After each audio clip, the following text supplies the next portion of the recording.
War is a terrible thing, and yet we keep telling stories that glorify it. But one game dared to ask a different question. What if being the hero made you the villain?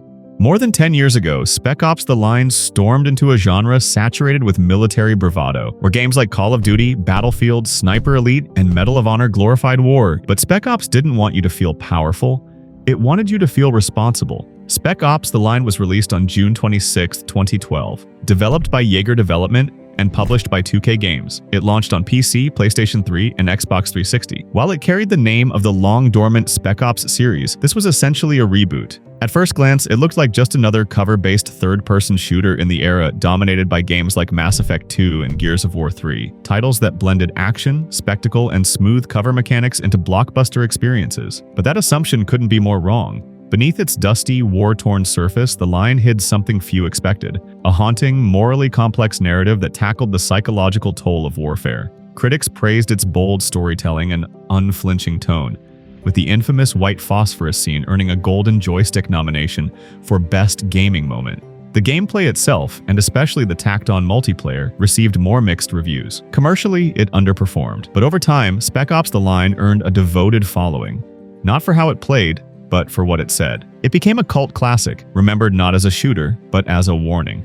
At first glance, Spec Ops: The Line seems like just another military shooter. You take control of Captain Martin Walker, leading a small Delta Force team into a devastated Dubai on what appears to be a routine reconnaissance mission. But almost immediately, something feels off. As you press forward, Walker's grip on reality begins to unravel. His calm military professionalism gives way to confusion, rage, and guilt. The game blurs the line between what's real and what's hallucination. You begin to question not only Walker's actions, but your own. And just when you think you've got a handle on the situation, the game hits you with one of the most infamous moments in gaming history, the white phosphorus scene.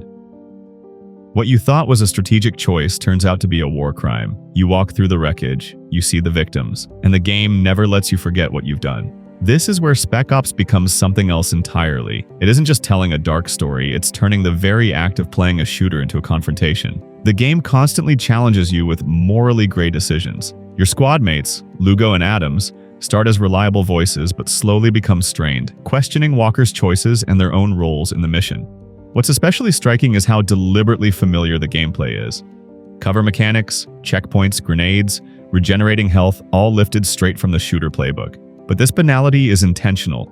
By wrapping its subversive message in the skin of a standard action game, Spec Ops invites you to play without thinking, and then makes you regret that you did. It doesn't want to entertain you, it wants to confront you. It wants you to ask yourself why you followed orders, why you kept shooting, why you thought you were the good guy.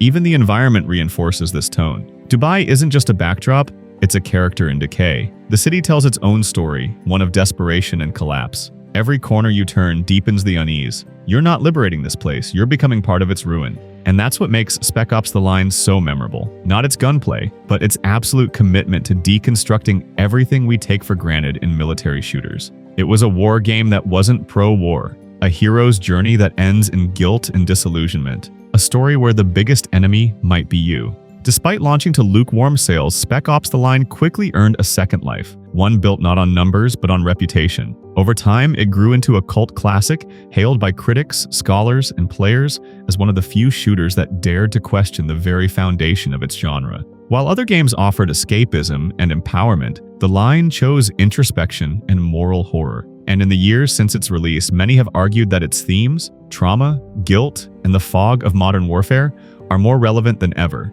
The game's impact reached far beyond just players. It became a case study in game design courses and academic circles, often cited as the first major anti-war military shooter. Its narrative approach, blending player agency with moral ambiguity, has influenced countless developers and inspired a generation of storytellers to treat violence not as spectacle but as subject matter. Any modern game that questions the role of violence or dares to make the player uncomfortable, like This War of Mine and The Last of Us Part 2, are following in Spec Ops' footsteps. And yet, in early 2024, Spec Ops: The Line began to disappear. Quietly delisted from Steam, the PlayStation Store, and other digital platforms, the game was pulled not due to controversy or politics, but because of expiring music licenses.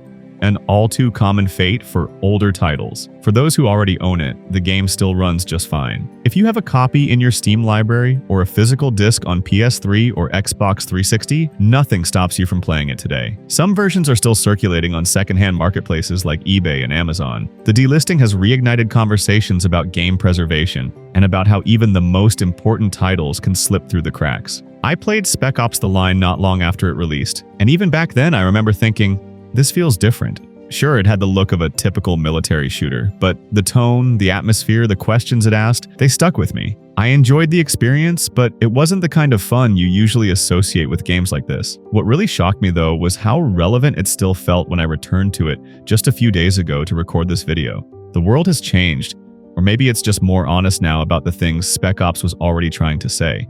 War hasn't gone away. If anything, it's become even more senseless, more tragic, more personal, and replaying The Line in that context hit harder than ever. Visually, the game holds up surprisingly well. The sand-choked skyline of Dubai, the harsh lighting, the surreal imagery, it still creates a mood that modern games sometimes struggle to capture. And while the gameplay isn't groundbreaking by today's standards, it's still solid. It does exactly what it needs to. What really lasts is the core idea, this uncomfortable confrontation between what a game tells you to do and how it makes you feel for doing it. The quiet horror, the psychological weight, the way it turns a loading screen into a moment of self-reflection, asking you, flat out, do you feel like a hero? That kind of directness was rare back then. It's still rare now. The Line was always about the things we try to bury.